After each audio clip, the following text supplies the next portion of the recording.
Hello and welcome to another virtual author event at the Poison Pen. I'm John Charles and we're delighted to have with us three of our favorite authors, Carlisle, Paige Shelton, and Jenn McKinlay. Before we begin our conversation with these authors, I do have to take the requisite minute to make a commercial plug. If you enjoy hearing our authors speak today and are interested in their books, we would love to have you order from the Poison Pen. Feel free to go online at our webpage or give us a call. We'll be happy to send as many copies of Kate's, Jen's, and Paige's books as you'd like. And now, without further ado, we're going to change things up. I'm going to introduce the program, but Jenn McKinlay wants to grill her fellow authors about their new books. So I'm going to let Jenn take it away. Go ahead. Thanks, John. Thank you. All right, first things first. For anybody watching today, I want to let you know that I am going to give away a copy of each of my buddies' books. All you have to do to be entered is leave a comment. It can just be, hey, and you're in. You can't have these books because these are mine, but I will be getting them from the Poison Pen and probably having them send them to you. So make sure you leave a comment. Now, so I'm Jenn McKinlay, and I write a couple of mystery series, but what I love more than anything in life is meeting up with my two plot group buddies, who happen to be Paige and Kate. And in the old days, before times, we used to go hang out at the Valley Ho, which is a fantastic mid-century modern hotel near the Poison Pen. And we would eat these ginormous showstopper milkshakes. Remember those, ladies? Yes. Before times? Yes. And we would help each other plot, because between the three of us, we've killed, I don't even know, fictionally, At least 50, 120. Yeah, we're like well into the hundreds, right? Correct? Yes. Okay. So as you can imagine, you kind of lose your way. Like, I have a pie chart of how I kill people. Just FYI, I'm very into blunt trauma. So if you make me annoyed, you know, put away the rolling pin. Just saying. But anyway, so today we're here to talk about Premeditated Mortar by Kate. Like the way I'm showing the book so much. Yes. And Cold Wind by Paige. Now, I'm going to start with, first I'm going to give you guys a second. Is there anything you want to say before I commence the grilling, the Inquisition? Anything, ladies? Hi, everybody. Thanks so much. Everybody. And you two ladies look beautiful as usual. Aww. Thank you, Jenn, for doing this. Yes. Always. So you get this. So that's it. We're good. You ready? That's it. All right. I am going to start with Kate. Your book came out This week. December 2nd? First? I don't know what day today is, so I can't help you. Okay. It was the first. First. Yes. So it's available. You can order it from the Poison Pen or the independent bookstore of your choice, but we recommend the pen. Now, the first thing, I remember when Kate was plotting this book, because we all talked about it and threw out ideas and made her insane. So I want you to tell us about the Hotel Henry in the book. It's a real-life asylum turned hotel, right, that inspired Premeditated Mortar. And you went there. So do tell, what was that like? Did you meet any ghosts? I feel like I did, because there was one particular area of the hotel that was still kind of run down. They give you a tour, because it was an insane asylum. It was the Buffalo State Asylum for the Insane. And it's Gothic and huge and just goes on for like 8 or 10 buildings. And the hotel is just in one building right now. But the first time we went with my husband's sister and brother-in-law. And my husband grew up in Buffalo, and his twin sister, Mary Lou, thought we should go there because I write those books, and they have a bar. So we went to the bar and had a wonderful time, and kind of walked around a little. And for a year, I was thinking about this place, this grotesque, gigantic, gorgeous, insane asylum that was now this fabulous hotel. It was elegant and, just really upscale and everything. And so I thought, well, Shannon Hammer could build a hotel out of an insane asylum. And, there's insane asylums, all these places all over the country. There's a bunch in California. So I thought, well, why not outside of Lighthouse Cove, our small town home of Shannon. And anyway, we went there, we went back, spent the night, had a wonderful meal, and took a tour of the old and the new. And it's just it's beautiful, and it's sad, and it's odd, and it's chained up, and it's, the parts that haven't been updated are just really scary looking. And I just can imagine people, having to live there. And also our Uber driver from the airport had an aunt who stayed there. Oh, insane asylum. And he gave us all these stories, because he used to visit. Mm-hmm. And that was weird too. Anyway, yeah, we went there. Weird. and fabulous, Well, it's a perfect setting, especially for Shannon Hammer. Yes. Well done. And Paige and I really enjoyed when you were pitching it. Yes. That was a fun weekend. Very much, yeah. Next is for Paige. Now, for those who read Thin Ice, which, okay, I'm going to point to you where you are in my Kate, came up with that title. Oh. Yes, she so that was awesome. Yes. And so, Paige left us with a bit of a cliffhanger at the end of Thin Ice.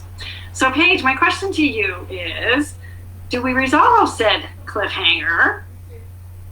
Do you want to share that with us? And just for my own, because I just got your book, should I be braced for another cliffhanger? You don't have to say, but it would be good for me to be prepared. Well, some people call them cliffhangers, but other people might call them just continuing stories.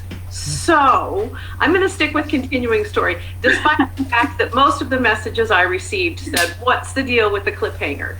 Let's talk about the continuing story. So from the first one to the second one, there's a very good chance I do answer the question in that continuing story. But again, since it continues on, there is also a very good chance there might be more surprises at the end of the second book. Ah, good to know. Good to know. Since we're still talking about you, this series is a change up for you. Mm-hmm. Mm-hmm. You've written a lot in the cozy market. This one is not cozy. Right. What has that experience been like for you? And tell us, what would you define as the difference? Well, I think that with this one, it's more called a suspense. There's a little more graphic nature to it. However, I think I've still kept in some cozy elements. I think that that's just probably me keeping a small town. Perhaps eccentric characters all go along a little bit with a lot with the cozy genre. But this one, I felt like, or I feel like I don't have to edit out any language or anything. I'm not overly graphic by nature, but if there's something there, I'm not shying away from it, trying to keep it a little edgier. Although I've read a lot of cozies that are edgy, you two included, but perhaps just a little more language and a little more gore. Okay. Yeah. Gore. I don't think I'm edgy. I think I'm I don't know, but I like that you said that. That made me feel good, even though I don't. Okay. I'm not you. You are a little sometimes, trust me, but you're funny too. Don't get me wrong. Yeah, you're sweet. All right, Kate, I'm going to double back to you. You have 2 series, The Bibliophile and The Fixer Upper, both set in California. Yes. Now, one is predominantly San Francisco proper, right? Right. And this one is more a fictional town, Lighthouse Cove. What makes that the perfect setting for this series? Well, when I decided to do another series, one thing I had learned that the cozy market that we all are a part of, I never knew what that term was, but I found out that I fit in there with a cat on the cover and things like that. But I had set the Bibliophile mysteries in San Francisco. That's not cozy. And but she grew up in a small town in Sonoma in the wine country, except it was a commune, and that's not cozy. But anyway, when I got to the second series, Lighthouse Cove and Shannon Hammer, I thought, oh, I will do all the cozy elements that are important to us. So second books, isn't that second series syndrome? Yes, yeah, it really is. Yeah. But it's a small town. It had to be in California. I'm a California girl. I can't help myself. It had to be by the water, so it's on the coast, but it's way up in Northern California. Think Mendocino or Ferndale or one of those small, wonderful towns in California. It's got a lighthouse, so that's cozy. And it's called Lighthouse Cove is the name of the town. And there's a town square. And also, she has 4 best friends. The 5 of them have been friends forever. So one runs the tea shop, cozy. One has a crafts and quilts shop, that's cozy. One has the bookstore, and then one has the bed and breakfast. So even though Shannon is a building contractor, that's not cozy, but she specializes in Victorian homes, and all of her friends do cozy stuff. And so I just wanted to make it so cozy that it would be perfect. That would be a Hallmark TV show. Yeah, I know. Oh yeah, I saw what you were doing. Now, you say can you ever picture setting a book in another location? Because you've got California covered. I'm just saying. So, any ideas for outside of California? Yes. Thank you for asking.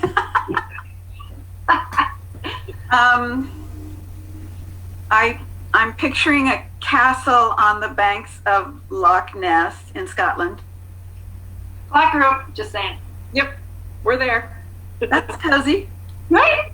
So that's in the That's sort of out here, and also I kind of added it to the latest Bibliophile mystery. They go to that castle in Scotland as part of the plot. It's a travel show.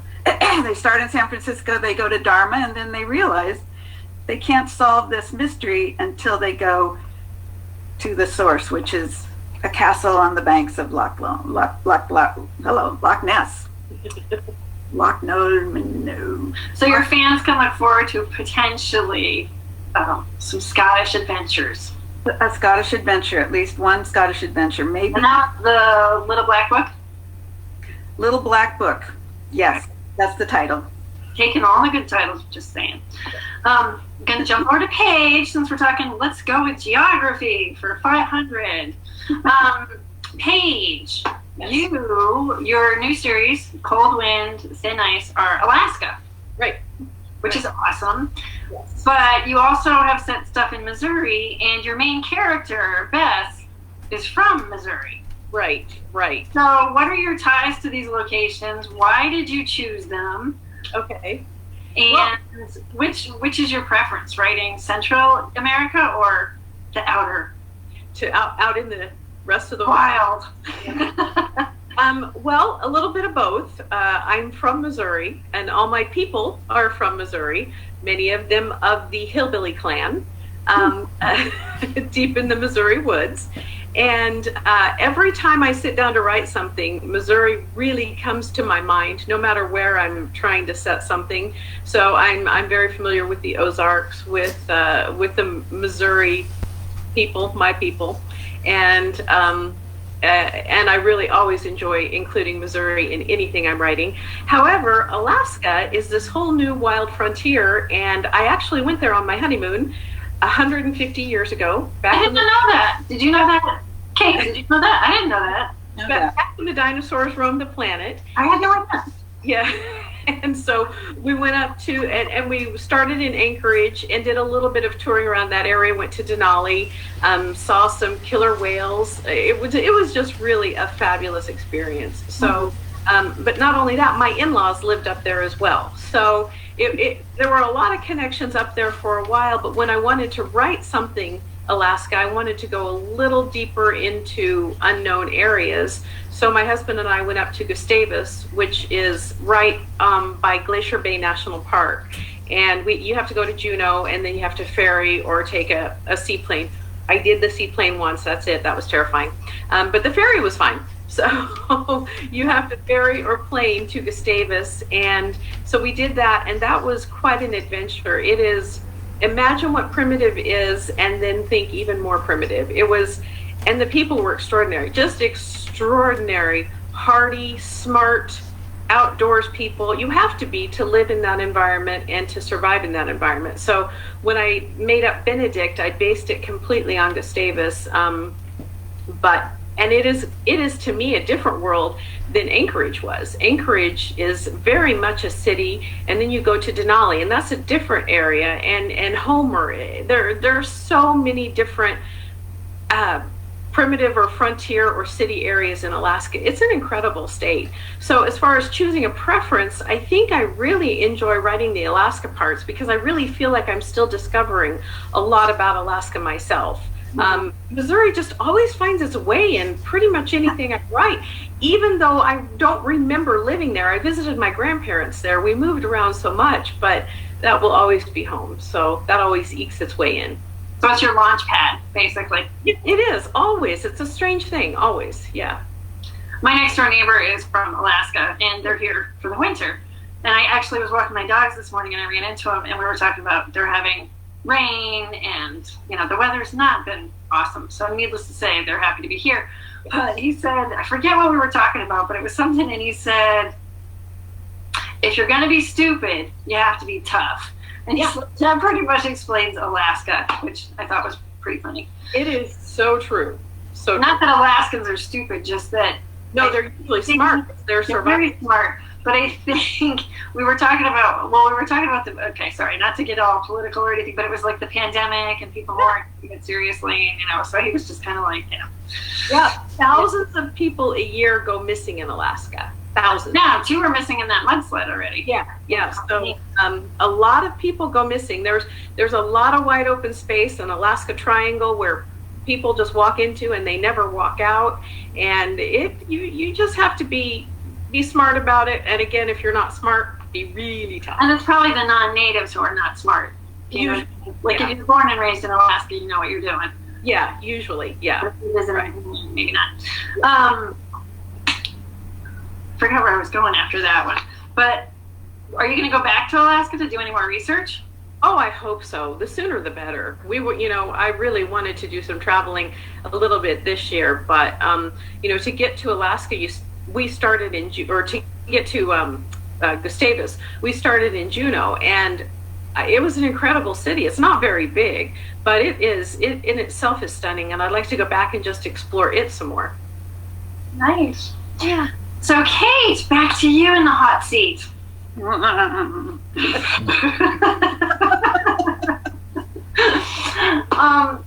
You write really good relationships. I mean, you always have a strong female amateur sleuth, but you always put in a very strong partner, hot guy. Yeah. I saw somebody I forget, you get on social media and somebody was saying like Kate Carlisle always has hot guys. It's like, there's Bond girls, there's like Carlisle guys or something. They were saying something like that. And I was like, yeah, hers really are always. So anyway, in the Fixer Upper, I love the Bibliophile. We all love Brooklyn and Derek. But in Fixer Upper, you have Shannon and Mac. Now, when you start the series, do you know when they're gonna eventually become a couple? I wasn't gonna say anything naughty. But do you know when they're finally gonna, like the relationship is gonna, or do you kind of wing it? Like, how do you keep it fresh? How do you keep a couple fun and interesting as you're, making their relationship evolve while they're, tripping over dead bodies? I actually, for both series, I tried to do a Janet Ivanovich thing with two guys, Mac and the police chief, Eric.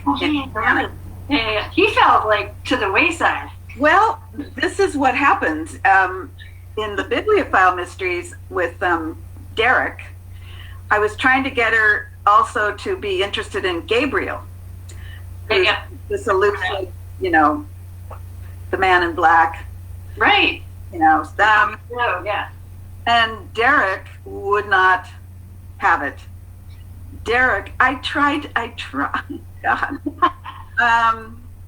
Truly, that character just took over. He said, "This isn't happening. Don't do this." So that happened in the first book, actually. For Mac and Shannon, Mac's a little more easygoing than Derek. I know, these guys are like real. I don't know. But for Mac, I had him, they were more playful. They did the Scooby-Doo thing with let's see what happened. They figure out the clues and the motives of the suspects, the killer. And because he's a writer of thrillers, and he was a Navy SEAL, and he's got this, tough guy background. So in the beginning, they just like each other, and so I do kind of pace it out. I do have it's not a strategy or anything, but the romance arc in mysteries is a very slow moving arc. Kind of like a glacier in Alaska, I'm just saying. That's right. In a romance, which I used to write romances, that's one book and everything has to happen, and the turning points or the kiss and the, whatever else is going on. But in a romance or in a mystery, you can't move that fast, or I can't. So I kind of pace it. They finally move in together in book 6. They finally, spoiler alert, they get married in book 12. I just finished book 15. So, it's moving real slow. And it has to, don't you think? It's got to kind of pace itself. Otherwise, and I don't do what you do, Jen, which is they don't break up. Oh, yeah. I love the breakup. It's the best. I know. I've never been able to do that. I guess I'm a romantic at heart, but it's fun to pace it out.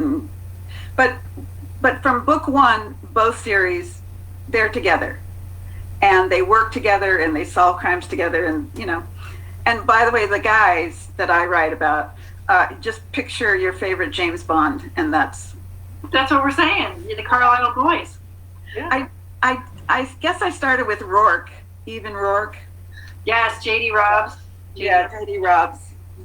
She's my inspiration for the guys, I guess. I totally get that. I get that totally.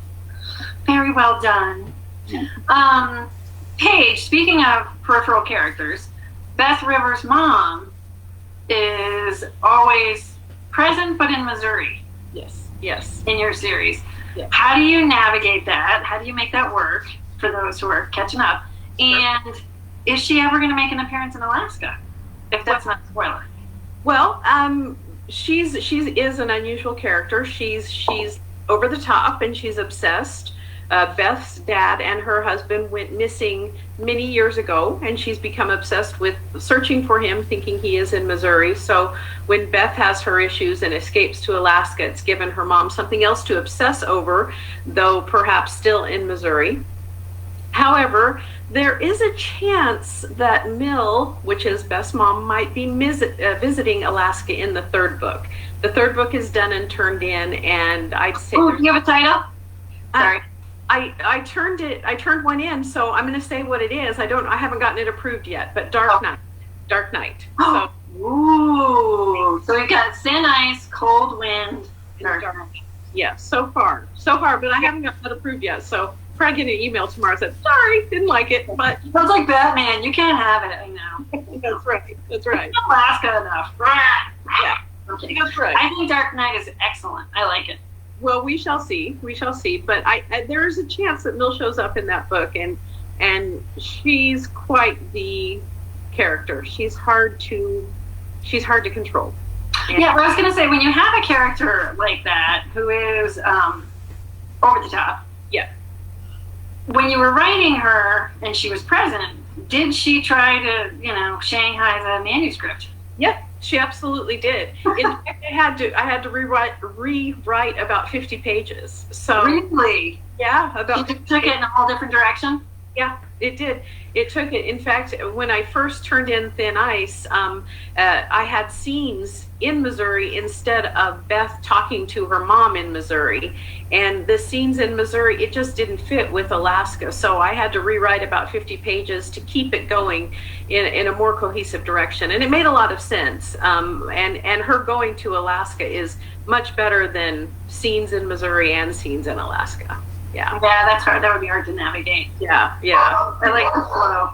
I apologize for my dogs if you can hear them. Hello, dogs. It's frat house, dudes. It's frat house. It's all good. Surprised. I was telling them earlier, if I suddenly disappear, it's because George has started slapping my laptop down. So if I vanish, don't panic. I'll be back. But it's George's fault. Anyway, so back to Kate. I can still hear my dogs. Sorry. I'm looking at my notes now. What is your writing process like? Do you work off a detailed outline? And for Premeditated Mortar specifically, did you have an outline? Did you have to change the outline? Did the manuscript come out differently? And if you can tell us, like, first draft, second draft, if there was any massive changes without giving away spoilers, what was it like? What's your process like specifically with this one? Well, I do work from a really specific outline. Lots of notes and, details and everything. And then when I start writing, I forget that I had an outline. Because, when you plot out a book, you don't plot out the conversation that you're having with, your friend. You've got to get from step A to step B, and it's usually not in my extensive plot outline. My extensive plot outline is usually turning points and, who the killer is and who the victim is. In this book, I didn't have a lot of changes from the original outline, but I just kept waiting to kill somebody. So things just kept happening, and I'm thinking, God, I really need to kill somebody. But anyway, nothing really. Our job. There were horrible things that happened, but nobody died. It was a really annoying. Nothing changed in this book too much from the original plot. The bibliophiles change all the time. I'll write somebody, I know he's going to be the killer, and I get to the end of the book and it's like, no, I like him. I don't want him to go to jail. So I go back and have to change the whole thing. But this one worked pretty well from start to finish, even though it's never easy. Nope. And for me, it's like, I think I'm trying to write right now, but weirdly, I was doing better at the beginning of the pandemic. I don't know. I don't know if it's just December or if I'm just fatigue. I have fatigue, maybe pandemic fatigue. But this book is killing me. I'm like, I'm just not interested. I mean, I am, but I'm not.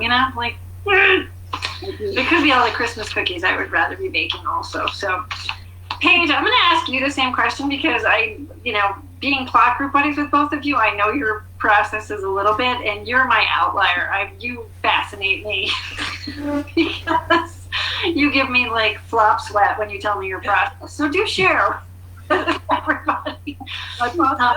Yes. Well, when working with you two, I have gotten better at outlining, but I'm still not quite anywhere near where you two are, which is astounding to me, and I'd give anything to be that way. It would be wonderful to do that. But for the most part, I just sit down and I start writing, and at about page 200, I understand the story. So it takes about 200 pages. I know. It's a little, I think other people do that too, but you two, I mean, I'm starting to, the benefit of an outline is extraordinary, and it makes writing so much easier and takes out a whole bad draft of the writing. So it is very helpful, and I'm working on it. I'm getting better. We need to get together again soon. We need this pandemic over, or I know. I have books to plot. Yeah. Help me. Yeah. When you don't use your outline, like how many, because I work off of a 10-page outline, so it's not super detailed, but it's math. Right. So I know, basically you could break it down. I know what has to happen in every chapter. I don't know how it's going to happen, but I know the body needs to be found. Now, Kate, you were saying you write an outline and then you just kind of forget about it, which also makes me kind of, what makes you, when you're, because I'm really serious, for my process, I guess when I started writing, I was more Paige. I didn't have an outline. It was seat of the pants. It was blank page syndrome every day. The books, it was just like trying to wrestle an elephant. It was awful. I could never get where I wanted to go. So I guess what I'm asking is, when you have an outline, when do you know you're in trouble? When you deviate 3 weeks later at page 200, when do you know, ruh-roh, I'm gonna need an extension? You know what I mean? And then what do you say? What do you say? And I might need this because this book's not going well. Just saying. So who's this for, Kate or me? Both. Okay, go ahead, Kate. You answer first. No, you answer first. Okay. I have 8 or 10 pages of outline, of notes, of details, but if I can't get the first sentence, I can't go anywhere. So I struggle from page 1, line 1, because it's just got to grab me, and it's got to be in the right place, because even though you have an outline, is she going to start at home? Is she out on the street? Is she, I don't have that kind of information in an outline. So it really does, I really do feel sometimes like I'm a pantser, writing from the seat of my pants, or whatever that is. Anyway, pantser, not a plotter. But I plot. I'm schizophrenic, that's what I am. I just have trouble from page 1, and I know the whole story is in my head, but I got to put it down on the paper. So yeah, that's interesting. Yeah. And what about you, Kate? You said at 200 you start to have a general idea, or you have a clear idea. I have a clear idea of the story. I usually start with a very small bit of information. The book I'm working on now is, I started with, okay, this is a murder mystery that has to have something to do with Robert Burns. And that was pretty much it.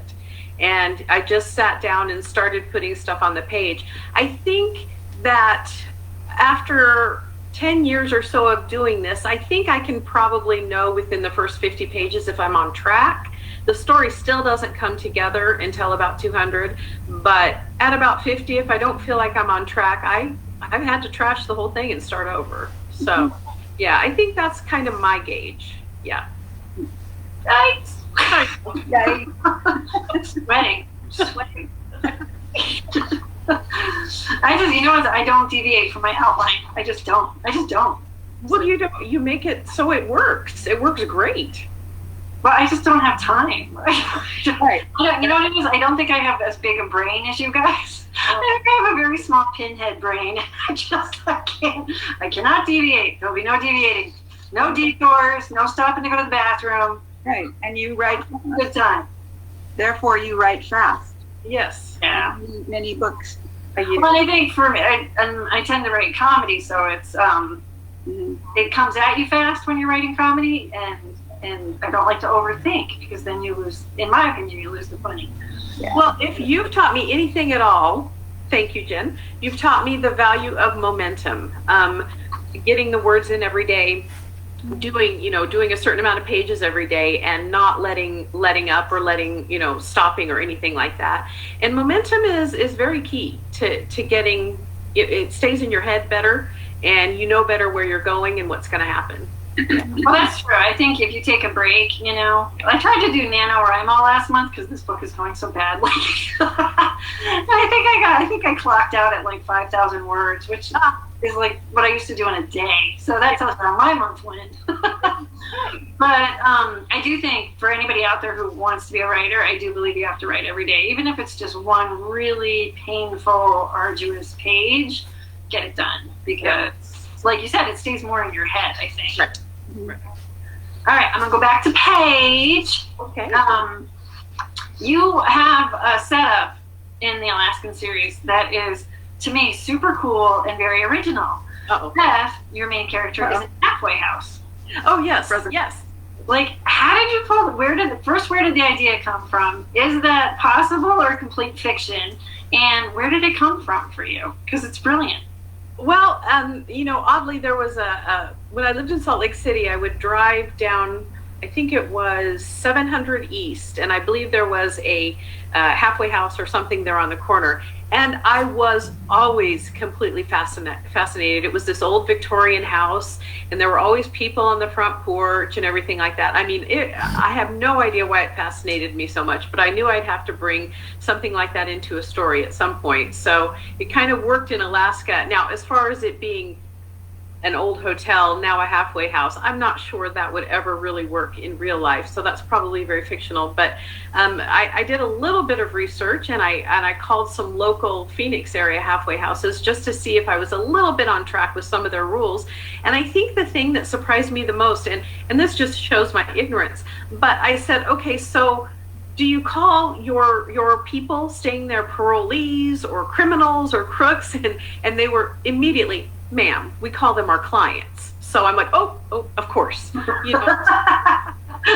you learn a lot about your preconceived notions and everything like that, and they're extraordinary experiences for some people. So they can change lives and put lives, back on a wonderful path. So I'm hoping to do a little bit more with that idea coming up in some future books. But it's been an eye-opening experience just to research it a little bit. And not cozy. No, Not really cozy. no. I'm trying to monitor the time. I think we're doing okay. We have about 20 minutes. So I'm going to ask. Kate actually suggested this question, so I'm like, because it never would have occurred to me, so I'm totally going to ask, okay, have you ever thought of basing a character on me? Then would I be the victim or the murderer? Choose wisely, girls. You would definitely be the murderer. You would be, let's see, I wrote some things down. Let's see. Femme fatale. Oh, I'll take it. Funny but deadly. And I think you would kill people with your crossbow. Ooh, just call me Katniss. I love it. Paige, are you going to kill me off? What's that? Are you going to kill me off, Paige? If I'm the murderer for Kate, am I the victim for you? Nope. You would absolutely be the murderer. You would be a comedian on a stage.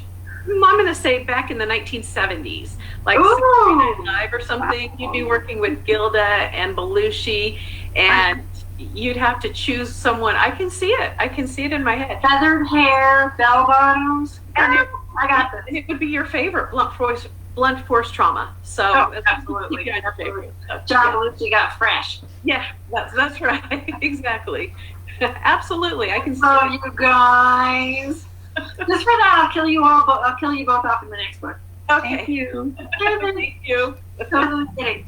I do want to know, for both of you, what are you? Well, you've told us a little bit what you're working on, but because you both have multiple series, what? Well, let's start. Well, I'll ask this. We'll start with this. What series are currently happening for you? And then we'll double back later and talk about other projects you are interested in doing if you have, other ideas. But right now, we'll start with Kate. What series do you have going? And what's happening in those two series? We know Premeditated Mortar just came out. But how many more books in it? Do you see yourself changing up anywhere? We touched a little bit about that with Scotland, but what you got going on? I'm just about to start the next Shannon and Mac book, and I, when I start thinking about these things for Shannon, I start with a building project and a place that's going to be the setting for the murder. And I think she's going to go to the lighthouse. I think she's going to do something with the lighthouse.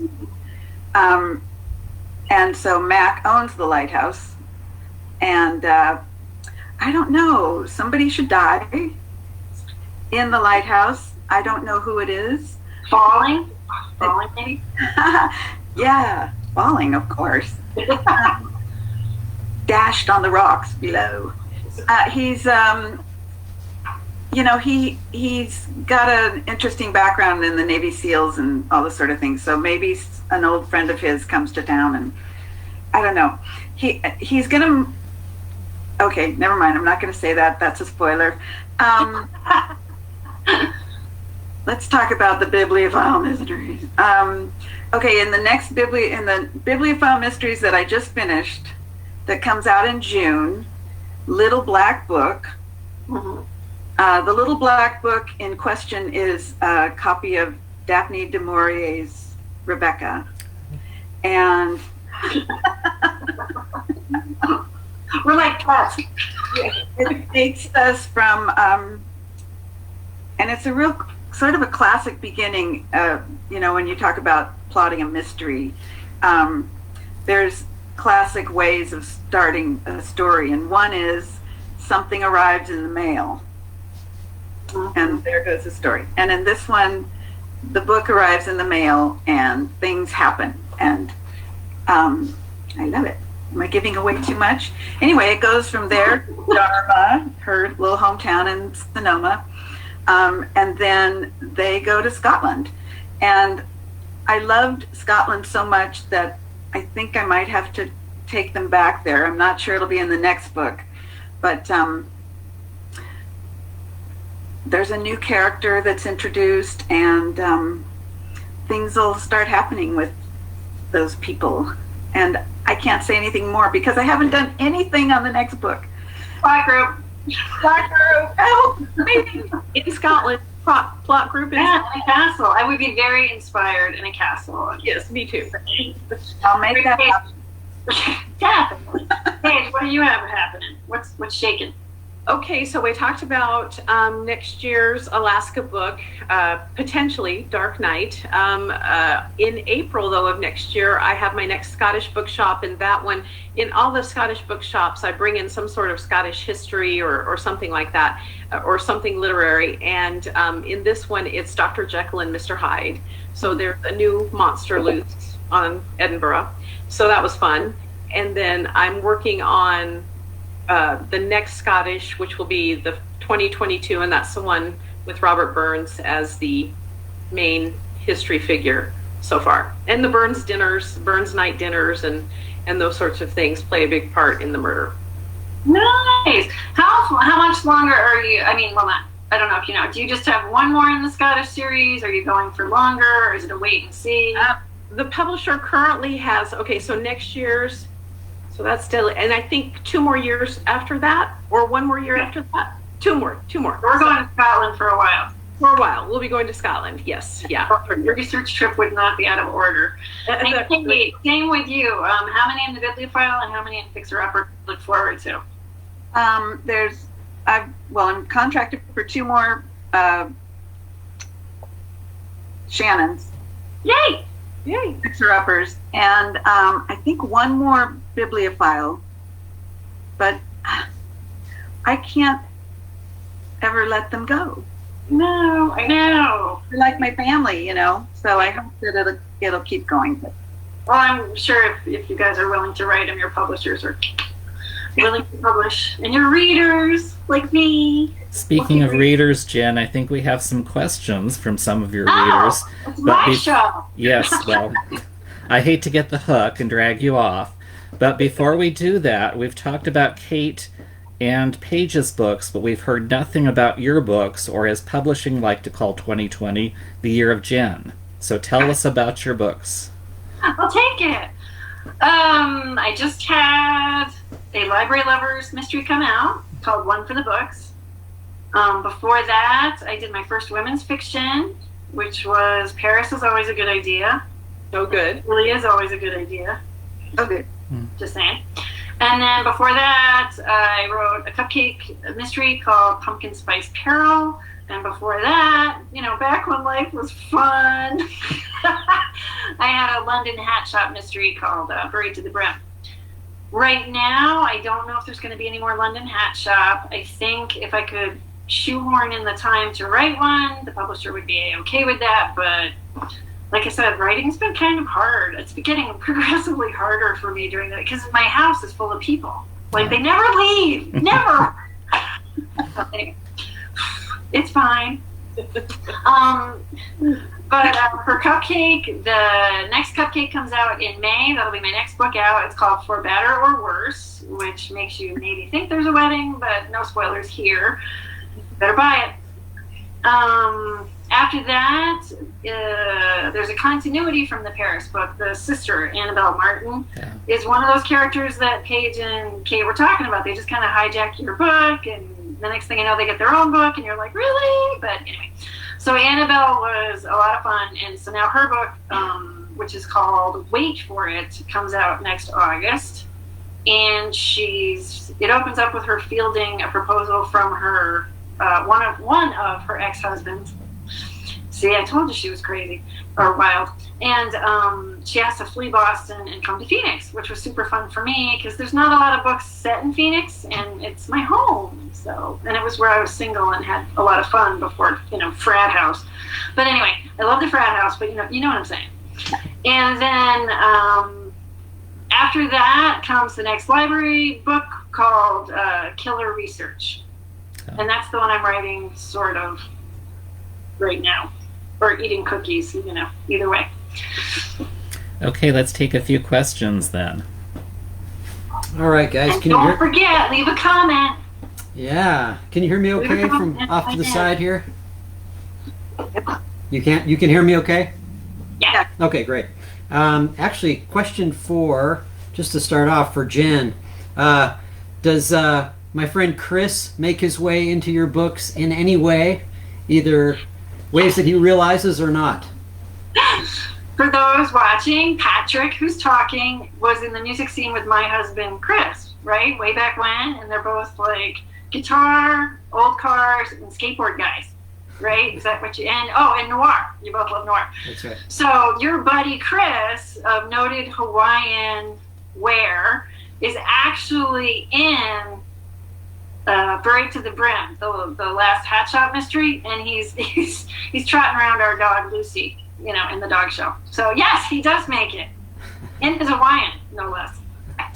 I have a question for Kate, and it is about the Fixer Upper mysteries. Talk a little bit about the research, because that's there's a lot to do on that subject, I imagine. And how do you do it?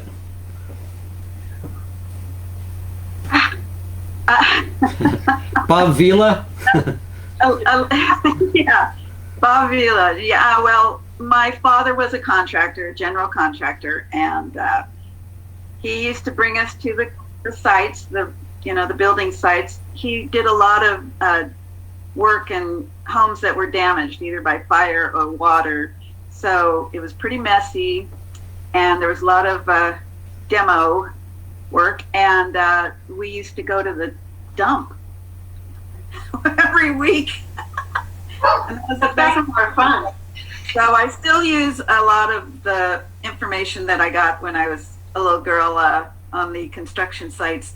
But when I have to do any kind of research, the homes that she works on are usually Victorian, and I have a lot of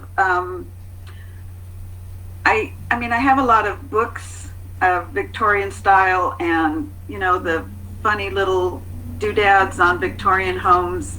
They all have names, and I have a huge bunch of books here that are very helpful, and I do a lot of online stuff, and I love I guess my favorite, and she's kind of insane, which is part of her charm, was Rehab Addict. Girl on that show. She is crazy. I love her. So, but she works in the big old homes, and that's fun to watch. I mean, I love all those shows.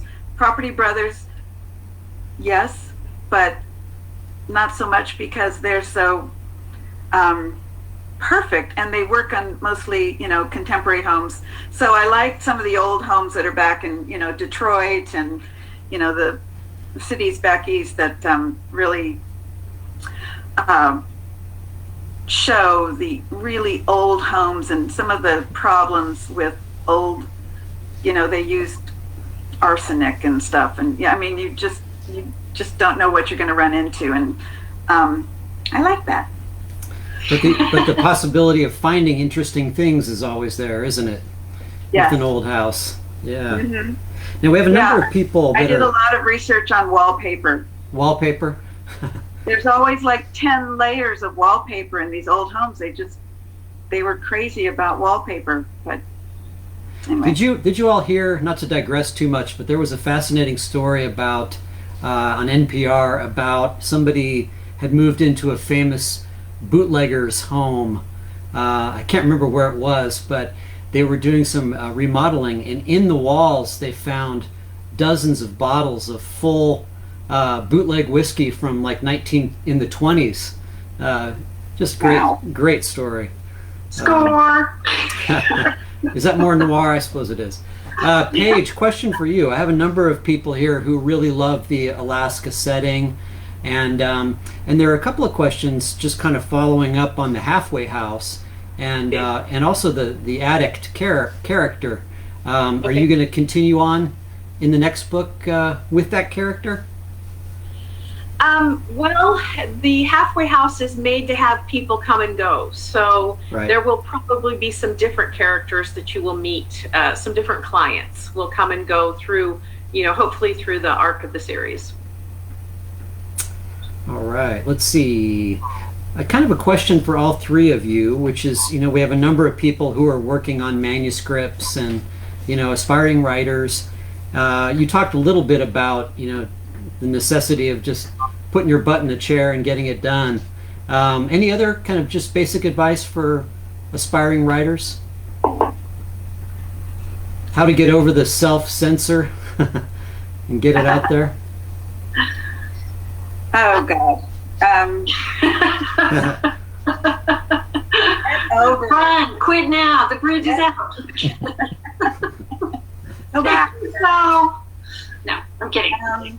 Read a lot. Read everything, and just sit down and start doing it. And if you when I first started, I didn't know what in the world I was doing, but I wanted to do this. So I started taking classes. That they're all online now, but they're really, really helpful. And it's good to just to know how to plot things out and how to weave subplots in, and just really basic, down to earth kind of stuff, and that's really helpful I don't know. What I hate to say is it's all the cliches that nobody wants to hear. Write what you want to read. Write the story that you're not finding out there. And then it's hours in. It took me, I even hate to think about it, but I think it was 6 full manuscripts that were rejected and rejected because it took me those 6 books to figure out my own voice. And it's exactly what you said, Patrick. I was editing myself for what I thought people wanted to read, and I was editing myself for what I thought an editor would buy, instead of just the minute I just wrote in my own voice, conversationally, the way I would talk to any of you, was when I finally got some momentum and could really commit to the story. And then I started writing just things that I would pick up and I would want to read. And I know everybody hates to hear the cliches, but it's so true. It's like write every day, write what you want to read, and then write specifically for you, because I feel like that's when you get your strongest voice. What do you think, Paige? Yeah, I agree with everything you guys are saying, and also I will just add, there are simply no shortcuts. I mean, I wish there were shortcuts, but it is writing every day, it is reading, it is, when studying the craft, even reading is studying the craft. You start to read things differently, you start to deconstruct, and as you're reading different stories, and it's just, there are no shortcuts. Just sit down, do it, and maybe 13 years later, you'll get published. What do you think about, talent versus just sheer perseverance? Yeah. Well, a lot of talented people quit, so Exactly.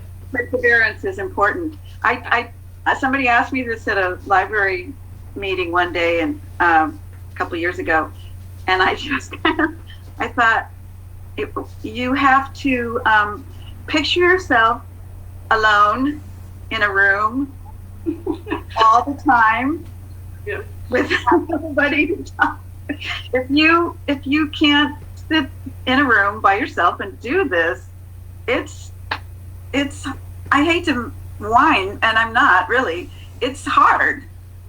And oh my God, it doesn't get easier. No, and the internet is the devil, because the minute it gets hard, I'm like, I'm gonna go see what people are doing on Facebook, and then like 2 hours later, it's learning how to talk to a llama, and you're Untitled Chapter.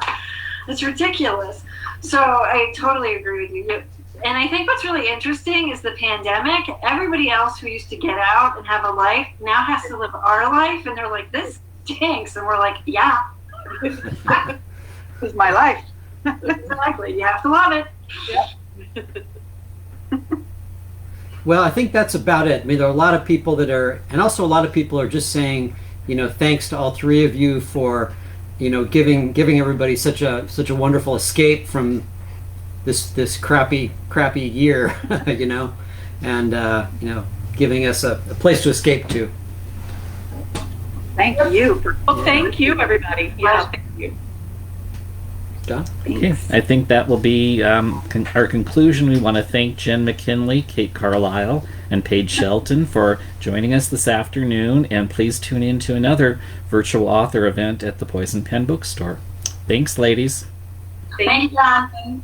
Thanks. Bye. See ya. Yeah. Okay. We